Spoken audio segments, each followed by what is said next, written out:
오늘 보신 말씀은 신약성경 153면에 있는 신약성경 153면에 있는 요한복음 6장 41절부터 51절 말씀까지입니다. 요한복음 6장 41절부터 51절 말씀까지 제가 한 절 읽고 여러분들 한 절 읽고 교독하여 읽도록 하겠습니다.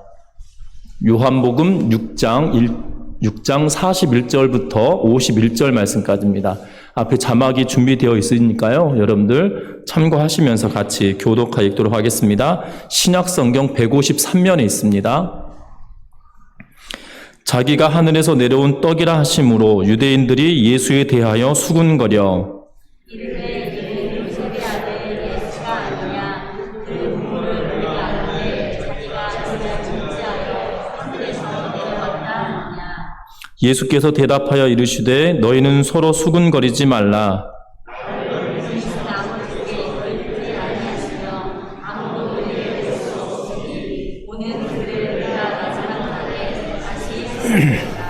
선지자의 글에 그들이 다 하나님의 가르치심을 받으리라 기록되었은즉 아버지께 듣고 배운 사람마다 내게로 오느니라.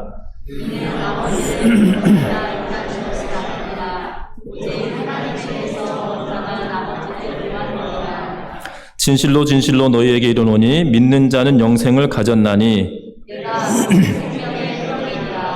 너희 조상들은 광야에서 만나를 먹었어도 죽었거니와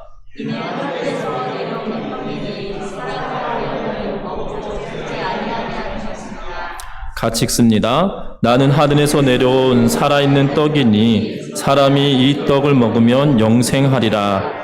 내가 줄 떡은 곧 세상의 생명을 위한 내 살이니라 하시니라. 아멘. 우리 앞을 향하여 인사 나누고 말씀 나누겠습니다. 사랑하고 축복합니다. 사랑하고 축복합니다.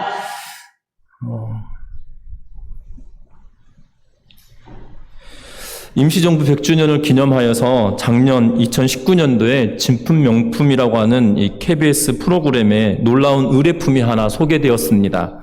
그 내용은 독립운동가 이규채 선생이 일제 말기에 자필로 쓴 일명 이규채 연보라고 불려지는 그러한 책이었는데요. 이 책은 일정 강점기의 만주 지역을 중심으로 항일, 무장 투쟁의 핵심 인물로 뽑히는 이규채 선생이 독립운동의 여정을 이렇게 일기 쓰듯이 기록한 걸로 보여집니다. 그런데 이 연보는 일반 원고지나 아니면 공책이나 이렇게 좋은 종이에 쓴 것이 아니라 한 상점의 세금 계산서에 작성되어져 있었습니다. 그리고 독립운동에 대하여 비교적 상세하게 기록되어 있는 게 특징이었고 이규채 선생의 연보의 내용을 한 부분 인용하여 보면 새벽녘이 되어서야 왼쪽 손에 총을 맞아 부상을 당하였다는 것을 알았다. 곁에 있던 사람이 먼저 보고서는 깜짝 놀랐다라고 이야기하면서 1932년 9월에 있었던 이 쌍성보 전투에 관한 내용을 기록하면서 본인이 한 번의 전투를 끝나고 나서 주변의 사람들에 의하여서 본인이 총상당하였음을 깨닫게 되었다는 내용을 이야기하고 있는 걸 보게 됩니다.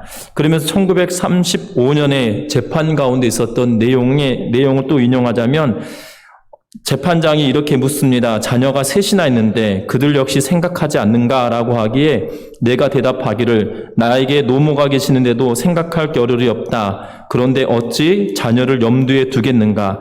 많은 말을 할 필요 없이 단지 우리 강산만 돌려주면 그만이다라고 하였다라고 하면서 그 연보에 기록되어져 있습니다. 이규채 선생의 증손자가 이것을 가지고 나왔는데요. 그런데 이 감정가가 어마어마하게 놀랍다는 것입니다. 왜냐하면 감정가를 말하는데요.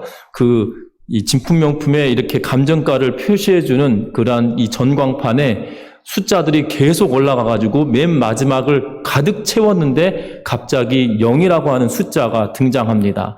그러면서 이것을 감정하였던 김영복 선생이 뭐라고 이야기하냐면 이 기록은 한 사람의 개인적인 기록이지만 자신의 목숨을 바쳐 독립운동을 한 기록이라 감정가를 추정할 수 없었다라고 말하고 있습니다. 이규채 선생이 친필로 쓴 책이고 그리고 독립운동사를 개인사로 적었지만 백범의 이 김구 선생의 백범일지를 제외하고는 이러한 기록은 없다라고 말할 만큼 희귀성을 가지고 있어서 이 가치로 따지면 어마어마할 것임에도 불구하고 그 가치를 매길 수가 없다라고 하면서 이것은 국보급의 이 가치를 가지고 있다라고 하면서 국가보물로 지정하는 과정에 있다라고 말을 하였는데요. 분명한 것은 우리가 볼 때는 저 같은 사람이 보면 세금 계산서에 대충 쓰여져 있으니까 허투루 보게 되어지고 아무렇게나 할 수도 있지만 그 가운데 기록되어져 있는 내용이 얼마나 귀한 것이기에 가치를 매길 수 없을 만큼 대단한 것이었다는 겁니다. 사실 별로 이 진품명품은 잘 보지 않는 것임에도 불구하고 작년 한 해 동안 한간에 이것이 이 8월 달에 방영이 되었던 걸로 기억이 되는데요. 그 후에 많은 인터넷상에서 정말 값진 보물을 보게 되었다라는 의미로 많이 회자되곤 하였었는데 우리가 만나는 예수 그리스도도 마찬가지란 사실입니다. 세상이 볼 때는 가치 없고 볼품없는 존재인 것처럼 여겨집니다. 왜냐하면 지금 이 어려운 시기를 지내면서도 마치 교회가 문매를 맞고 있는 그러한 상황과 똑같은 모습처럼 보여지기 때문입니다. 그러나 분명히 우리가 기억할 것은 그럼에도 불구하고 그 가운데 계시는 예수 그리스도는 존귀한 분이시며 우리가 섬기는 그 하나님은 영광스러운 분이시라는 사실을 믿고 나아가는 우리 모두가 되시기를 주의 이름으로 부탁합니다. 특별히 오늘 본문의 말씀은 요한복음 6장에 계속되어지는데요. 6장 시작은 뭘로 시작되었냐면 오병이어의 기적으로부터 시작되었습니다. 오병이어를 통하여서 기적을 경험하였던 장정만 5,000명이나 되었던 수많은 사람들이 예수 그리스도를 왕으로 모시려고 하였던 일들을 보게 됩니다. 그때 예수님께서는 제자들을 서둘러 바다 건너편 갈릴리 호수 건너편으로 가게 하시고 예수님 스스로는 이 산으로 올라가서 예수님께서 하나님께 누가는 기도하였다라고 이야기하고 있는 걸 보게 되는데 그리고 그날 이 제자들을 보내시고 제자들이 풍랑을 만나게 되어지고 예수님은 그 풍랑 가운데 무리를 걸어 제자들과 함께 가버나움으로 가셨던 것을 성경은 이야기합니다. 그 후에 무리들이 예수님을 다시금 쫓습니다. 그리고 뭐라고 말하냐면 언제 여기 오셨냐라고 이야기하면서 예수님께 말합니다. 그때 예수님께 나를 믿으라라고 이야기하자 예수님께 뭐라고 이야기하냐면 우리들에게 또 다른 표적을 보여달라고 이야기합니다. 놀랍습니다. 어제 저녁만 하더라도 오병이어의 놀라운 기적을 눈으로 직접 보았던 사람입니다. 보리떡 5개와 물고기 2마리를 가지고 나누어 주는 것을 눈앞에 보았다는 것이에요. 저는 이 본문을 볼 때마다 지금 수많은 사람들을 잔디밭에 앉게 하였습니다. 유대의 전통으로 보면 잔디밭에 그냥 앉아서 옹기종기 앉아서 둘러앉아서 이렇게 우리가 소풍 가면 도시락 까먹듯이 이렇게 먹었을 걸로 우리는 상상을 합니다. 왜냐하면 우리의 문화는 이렇게 풀밭에 옹기종기 모여서 김밥을 나누어 먹었던 소풍의 경험이 있기 때문이죠. 그런데 유대 사람들은 잔디밭에 앉았다라는 의미는 무엇이냐면 유대인들은 음식을 할 때 비스듬하게 이렇게 누워서 손으로 음식을 집어먹는 그러한 문화권에 살았던 사람입니다. 그래서 잔디에 누워라는 표현보다 앉아라는 표현이 사실 기록되어져 있지만 어찌 보면 옹기종기 누워 있을 때 신기하지 않습니까? 예수님이 떡을 딱 떼셨단 말이에요. 그러면 거기서 이렇게 자라나야 또 떼어줄 것이 있지 않겠습니까? 보리떡 5개가 있습니다. 하나를 딱 주고 나면 뿅 하고 나타나야 5,000명이나 되는 인원을 먹이고 그리고 남은 것 아니겠어요? 여러분들 이 본문을 보면서 상상을 안 해보셨나 봅니다. 저는 이 본문을 읽을 때마다 오병이어 기적을 볼 때마다 사람들 진짜 신기했겠다. 마치 저희 어렸을 때 그 뻥튀기 아저씨가 한 번만 지나가더라도 동네 아이들이 난리였거든요. 왜냐하면 이 한 대 정도 되는 양을 이렇게 기계에 놓고 한참 돌리다가 어느 순간 아저씨가 이 가마니 같은 거, 이 쇠가마니 같은 것을 그 입구에다 딱 댑니다. 그리고 뻥이요 하면서 이렇게 퐁 튀기는 걸 보게 되는데, 그것만 보더라도 얼마 되지 않았던 것이 한 가마니가 되는 것을 보는 것만 해도 신기했었는데요. 그런데 지금 그 기계 안에 들어있어서 어떻게 되는지도 모르는데 그 옆에 옹기종기 모여가지고 아저씨랑 이야기하면서 언제 이것이 터트리냐고 하였던 그 대화를 했던 기억이 나는데, 예수님은 지금 이 기계 속에다 넣어놓고 이 오병이어를 뻥튀기 하는 것이 아니라 지금 사람들이 보는 눈앞에서 떡떡 떼주고 있는 상황이라는 사실입니다. 얼마나 놀랐겠어요. 그것만 보더라도 예수님이 기적을 베푼 것에 어제 저녁에 보았던 일임에도 불구하고 사람들은 뭐라고 이야기하냐면 우리에게 또 다른 표적, 또 다른 기적을 보여달라고 이야기하고 있다는 사실입니다.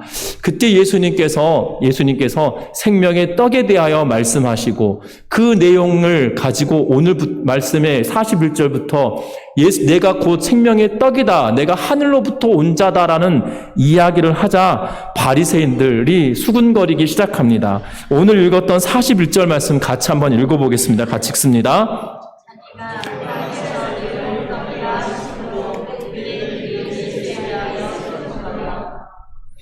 여기서 보면 유대인들이 예수에 대하여 수군거렸다라고 말합니다. 예수님께서 하늘에서 내려온 떡이다라고 말합니다. 그러자 이 수군거리기 시작했다라고 하는데 그 수군거린 이유에 대하여 42절부터 말씀을 하고 있는데 뭐라고 이야기하냐면 같이 읽어봅니다. 이르되 이는 요셉의 아들 예수가 아니냐, 그 부모를 우리가 아는데 자기가 지금 어찌하여 하늘에서 내려왔다 하느냐라고 말하고 있는 걸 보게 됩니다.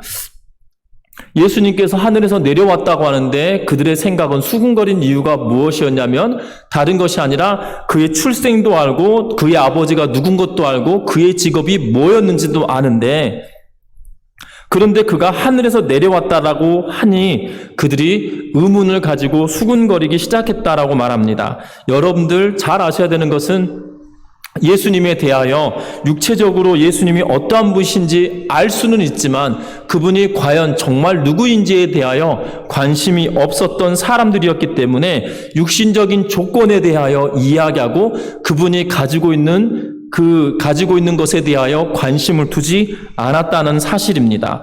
마치 광야에서 만나를 받아보았음에도 불구하고 불평하였던, 광야길을 걸었던 그들의 조상과 다를 바가 없던 것입니다. 또한 불뱀 때문에 그들이 죽을 고비를 겪고 있음에도 불구하고 놋뱀을 만들어 장대에 걸고 놋뱀을 바라보는 자들마다 살 것이다 라고 이야기하였음에도 불구하고 그들이 놋뱀 물린 것으로만 불평하며 놋뱀을 바라보지 않았던 사람들과 다르지 않은 것처럼 보여집니다.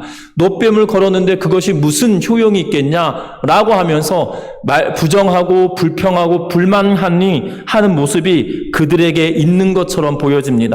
유대인들은 자신이 예수의 출생지가 어디인지 알고 아버지가 누구인지는 알았지만 예수에 관하여 그분이 누구인지에 대하여 검증하려고 하지 않았다는 사실입니다.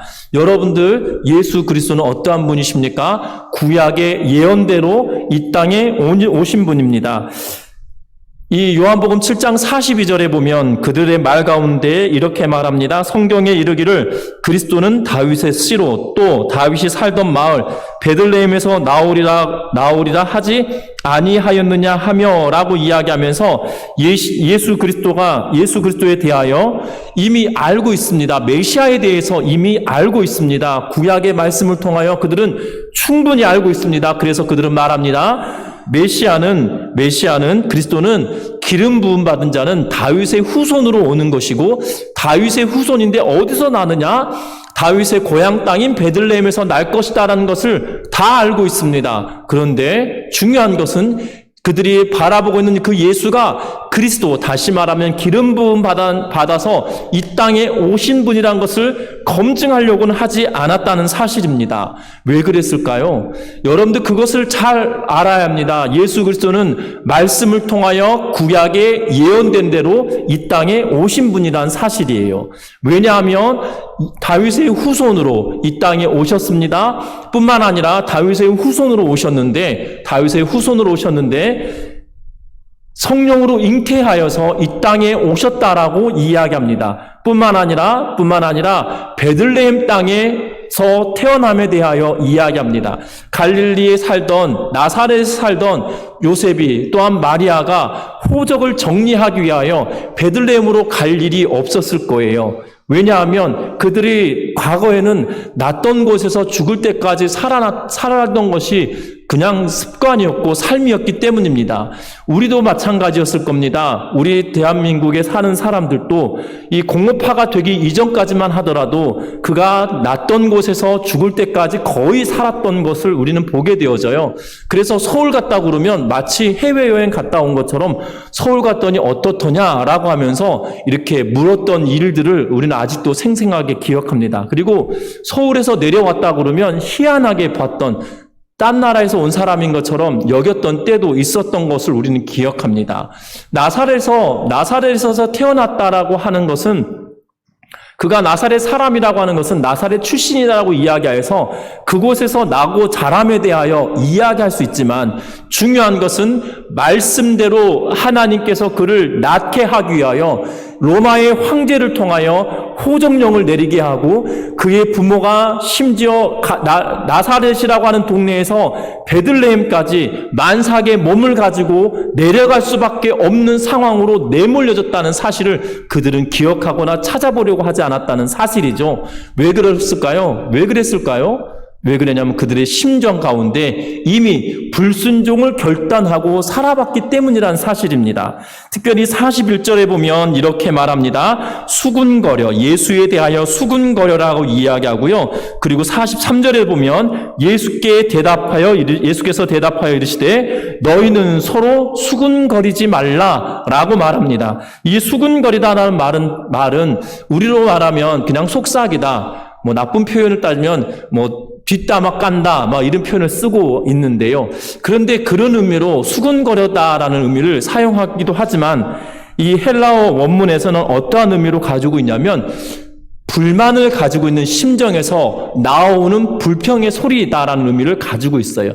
마음속에 불만을 이미 가지고 있어서 불평하는 것으로 표출되어지는 상태, 그것을 두고 수군거림이다라고 말합니다. 요한은 그 단어를 굳이 골라서 이 상황에다 써놓고 있는 거예요. 유대인들은 지금 단순히 예수 그리스도를 믿을 수 없어서 말하고 있는 것이 아니라 그냥 예수 그리스도에 대한 반대적인 불평함이 그들의 심정 가운데 있어서 그들이 표출되어지는 것이다라고 말하고 있다는 사실이에요. 여러분들 잘 아셔야 됩니다. 예수 그리스도가 누구신지 찾아보려고, 바라보려고 하지 않는 가장 큰 이유는 그들의 심정에 예수 그리스도에 대한 불순종의 마음이, 불만스러운 마음이 그들에게 있었기 때문이라는 거예요. 우리가 신앙생활 하면서도 마찬가지라는 겁니다. 하나님의 말씀을 온전하게 받아들이며 살아가는 것이 믿음의 성도들이란 사실입니다. 말씀을 지키고 순종하는 삶을 살아가는 것, 그것이 믿음의 길이라는 것을 기억하는 성도님들 되시기를 주의 이름으로 부탁합니다. 중요한 것은 그런데 예수 그리스도를 말씀을 통하여 받아들이고 예수께서 하신 말씀을 지키고 순종하는 것이 신앙생활인데요. 근데 교회 공동체 안에서는 그러한 일들이 있어야 됨에도 불구하고 때로는 우리의 마음속에 불평과 불명과 때로는 노여움이 우리의 마음속에 찾아올 때도 있는 것을 보게 됩니다. 참 희한하지 않습니까? 하나님의 말씀을 믿고 순종하며 살아가기로 결단한 자들이 모여있는 공동체임에도 불구하고 때로는 우리의 마음속에 노여움도 있고요. 때로는 우리 마음속에 불평도 있고요. 때로는 우리 마음속에 불만도 생겨나는 것을 보게 되어집니다. 여러분들 잘 아셔야 되는 것은 그럼에도 불구하고 그것이 내 신앙에 표출되어져서 그것이 하나님을 멀리하려고 하는 도구로 사용되어지지 않기를 주의 이름으로 바랍니다. 왜냐하면 때로는 우리가 불평할 수 있어요. 왜냐하면 우리는 교회 공동체는 관계 속에서 살기 때문입니다. 그러하기 때문에 서로 맞지 않는 부분이 있어서 노여움이 생길 수도 있습니다. 그러나 이것이 재료가 되어져서 하나님과 나 사이에 신뢰의 관계가 깨트려지지 아니하기를 주의 이름으로 부탁드립니다. 뿐만 아닙니다. 때로는 이 수근거림이 그들의 불평으로, 불만으로, 불순종으로부터 시작된 그 수근거림이지만 결국에는 예수 그리스도가 누구신지에 대하여 검증조차 하지 않고 믿으려 하지 않고 그분의 말을 듣지 않으려고 하는 그러한 삶으로 내몰렸다는 것을 기억하시기를 바랍니다. 여러분들, 우리의 삶은 때로는 불편할 수 있어요. 때로는 어려울 수 있어요. 그럼에도 불구하고 예수 그리스도가 누구신지에 대해서만큼은 불순종이 아니라 온전하게 받아들임을 말미암아 믿음으로 아멘하며 나아가는 성도님들 되시기를 주의 이름으로 축원합니다. 뿐만 아닙니다. 때로는 우리가 신앙생활하면서 우리의 기대치를 가지고 신앙생활할 때가 있습니다. 예수를 몇 년 믿었다는데 하면서 기대치를 서로 가지고 있을 때가 있거든요. 때로는 우리가 각각의 직분이 있어서 저분은 집사님인데 권사님인데 장로님인데 목사님인데 하면서 기대치가 있어요. 그 기대치를 우리는 스스로 그것이 맞다라고 여기면서 그 기대치에 충족시켜야 된다라고 스스로가 생각합니다. 그러면서 그 사람들을 평가하고 비평하기 시작하는데요. 그러다 보면 어느 순간 예수 그리스도는 온데간데 없어져 버려요. 왜냐하면 우리의 마음속에 이미 불순종이라고 하는 것이 재료가 되어져서 하나님과 나 사이의 관계를 벌려놓는 그러한 상황이 생겨져 버리게 되어진다는 겁니다. 우리가 그 기대에 맞추어서 우리가 요구하는 것이 아니라 하나님의 말씀에 우리의 자신을 맞추어서 아멘하며 그 길을 따라갈 수 있는 온 성도님들 되시기를 주의 이름으로 축원합니다. 뿐만 아닙니다. 예수님께서는 그 수군거리는 자들에게 예수님께서 반복적으로 말씀하시면서 무엇에 대하여 이야기하냐면 생명의 떡이 나다라고 계속적으로 이야기합니다. 그래서 48절에 보면 내가 곧 생명의 떡이니라 라고 이야기하면서 내가 생명의 떡이다라고 수군거리는 자들에게 반문하면서 말하는데 특별히 45절 말씀 같이 한번 읽어보겠습니다. 45절입니다. 선지자들의 글에 다 하나님의 가르치심을 받으리라 기록되었은즉 아버지께 듣고 배운 사람마다 내게로 오느니라. 아멘. 오늘 이 말씀에 보면 뭐라고 이야기합니까? 이사야서 54장 말씀을 인용하여서 54장 13절 말씀을 인용하여서 뭐라고 이야기하냐면 아버지께 듣고 배운 자마다 자신에게로 나온다는 사실을 말하고 있는 걸 보게 됩니다. 여기서 우리가 주목할 것은 무엇이냐면 듣고 배운 사람이다라는 것이에요. 아버지께 듣고 배운 사람이다라는 것인데 여기서 듣는다라는 것은 단순히 이 음성이나 말씀이나 이 외쳐지는 이야기를 듣는다라는 것을 말하고 있는데요.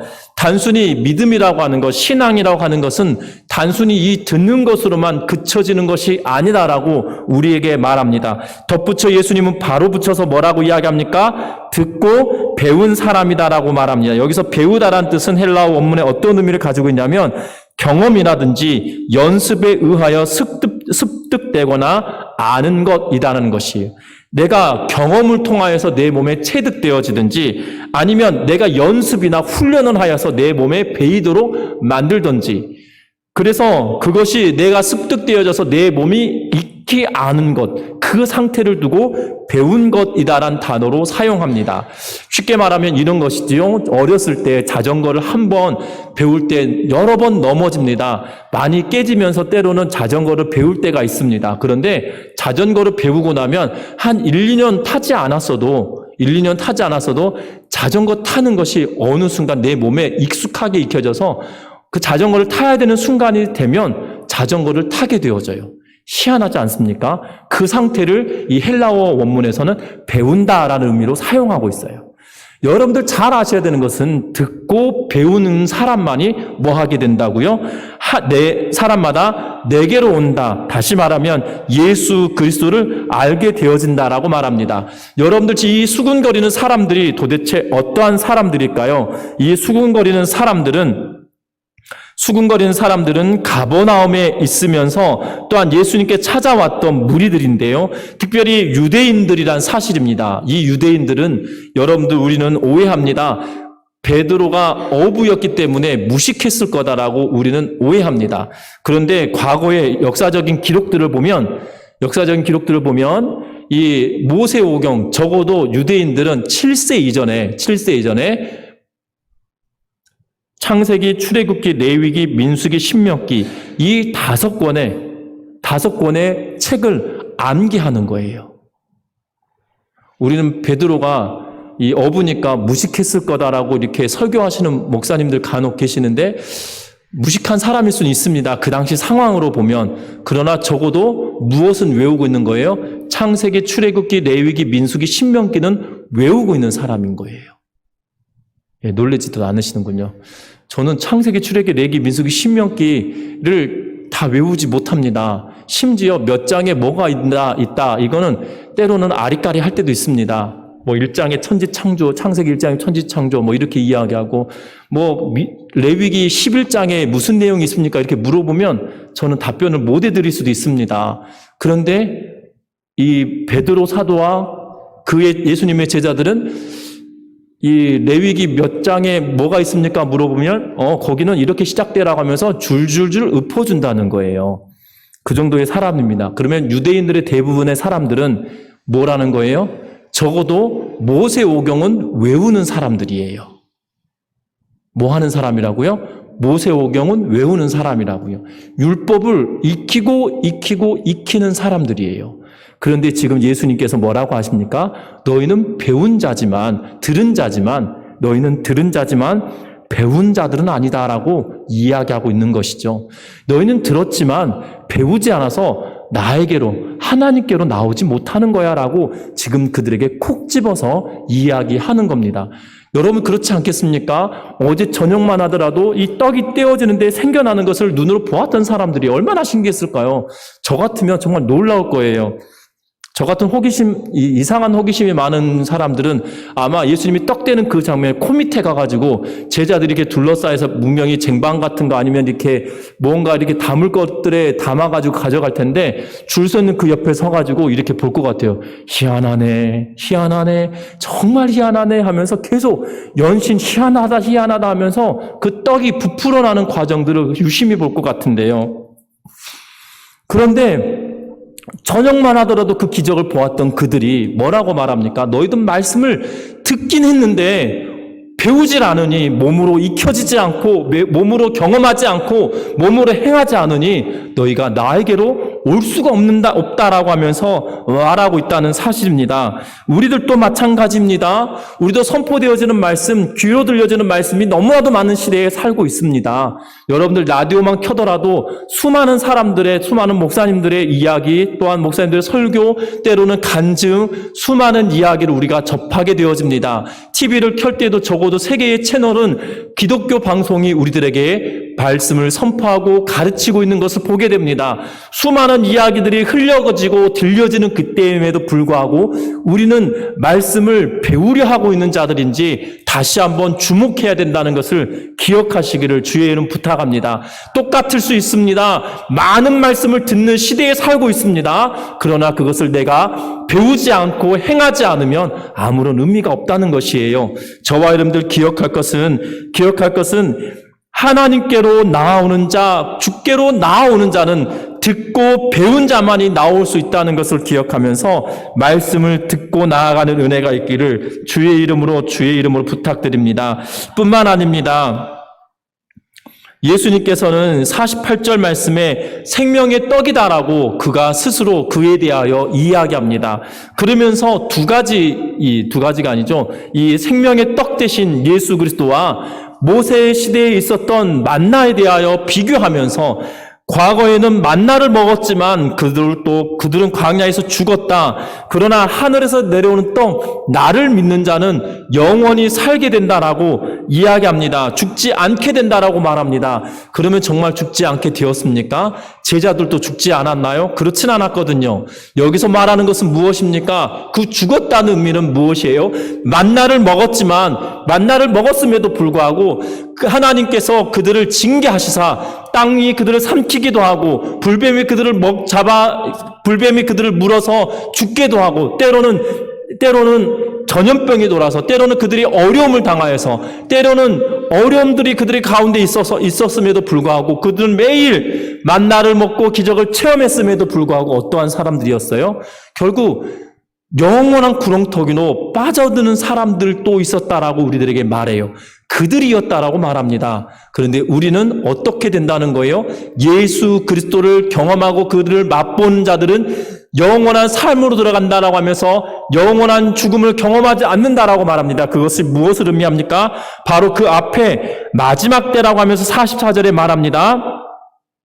그리고 39절에도 뭐라고 말하냐면 마지막 때다라고 이야기합니다. 마지막 날.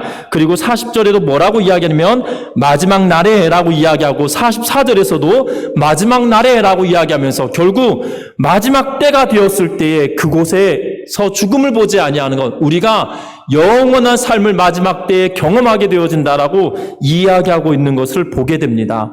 여러분들, 이 먹는다는 것이 도대체 무엇일까요? 먹는다는 것은 받아들이고 나의 일부로, 나의 모든 것으로 내 일부로 받아들인다는 것입니다. 우리의 믿음도 마찬가지입니다. 믿음은 내 안에 결단하는 것으로 그치는 것이 아니라 내 삶의 일부로 받아들이는 것이에요. 여러분들 자녀들이 여러분들을 부모로 섬기고 여러분들 부모로 여길 때에 한순간만 부모라고 생각하는 걸까요? 아니라는 거예요. 부모로 여기기 시작하면 그 아이가 자라서 부모가 죽고 또한 내가 그 자식이 죽는 때까지 부모는 부모로 그 자녀에게 각인되어져서 살아가게 된다는 거죠. 마찬가지입니다. 우리가 예수 그리스도를 만난다, 먹는다는 의미는 뭐로 말하냐면 마치 내 신체의 일부로, 내 자신의 일부로 삶고 흡수되어진다는 것을 말하고 있는 것이에요. 그래서 때로는 이런 표현을 씁니다. 우리가 맛보다 먹는다는 의미는 그리스도와 연합한다, 또한 그리스도를 나의 생명의 주로 영접한다라는 의미로 받아들인다는 것을 기억하면서 믿음으로 예수 그리스도를 받아들이는 성도님들 되시기를 주의 이름으로 축원합니다. 하나님은 구원하기 위하여 이미 계획하셨고 준비하셨고 예수 그리스도를 통하여 실행하셨으며 성령을 통하여 그것을 우리에게 적용하여 주고 계시는데 저와 여러분들이 믿음으로 예수 그리스도를 구주로 받아들이는 삶을 살아감으로 말미암아 영원한 삶을 경험하는 우리 모두가 되시기를 주의 이름으로 부탁합니다. 특별히 우리가 기억할 것은 이 유대인들과 우리가 도대체 얼마나 구별된 삶을 살아내고 있냐는 것이에요. 우리는 어찌 보면 유대인과 같은 생각으로 신앙생활을 할 수도 있습니다. 그러나 기억할 것은 유대인과 같은 신앙생활을 하면 결국 만나는 먹었지만 죽음을 보았던 사람들과 다를 바가 없다는 거예요. 예수를 믿는다고는 하지만 내 스스로는 예수를 믿는다고는 하지만 나 스스로를 속이고 있는 일일 수도 있다는 것이에요. 중요한 것은 들려지는 말씀이 내 몸에 체득되어지도록 배우고 순종하는 삶을 살아가는 은혜가 있기를 주의 이름으로 부탁합니다. 그러면 우리가 기억할 것이 있는데요. 오늘 이 본문의 말씀 보면 지금 예수님을 육체적으로 만난 사람들이잖아요. 그러면 우리는 예수님을 육체로 보았습니까?